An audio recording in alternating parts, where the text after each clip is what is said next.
Pour l'activité 4, il y avait donc des consignes concernant la façon dont la chambre de la grand-mère, de ma grand-mère, est éclairée la nuit. Elle ne veut pas que la fenêtre de sa chambre soit éclairée par le réverbère. Et il faut aussi qu'elle puisse voir le sapin, hein, lorsque il regarde par la fenêtre. Voilà, donc tout ça, ça nous oblige à tracer des rayons de lumière qui vont permettre de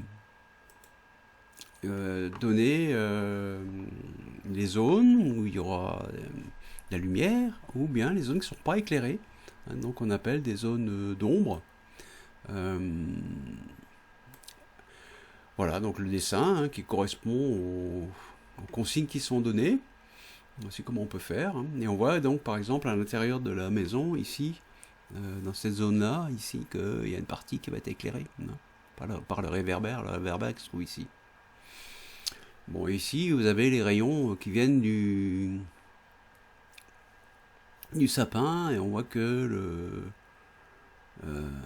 la nuit, la partie des rayons qui sont ici, hein, je vais indiquer, cette partie-là, des rayons, la nuit, ceux-là, ici, là, vont éclairer, vont envoyer de la lumière vers la fenêtre, hein, alors que les rayons qui le jour vont venir du sapin, de cette partie-là, la nuit, comme le sapin ne sera pas éclairé, ça n'enverra pas de lumière vers la fenêtre. Voilà, donc finalement on peut se dire que pour qu'elle n'ait pas le problème avec la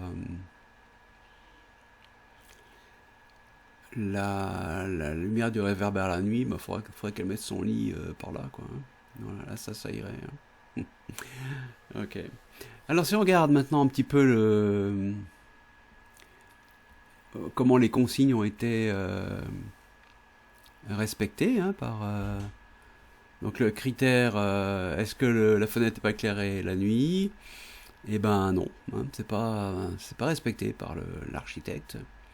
Et est-ce que elle peut voir le sapin? Oui, ce critère-là est respecté, hein. Voilà pour cette quatrième activité.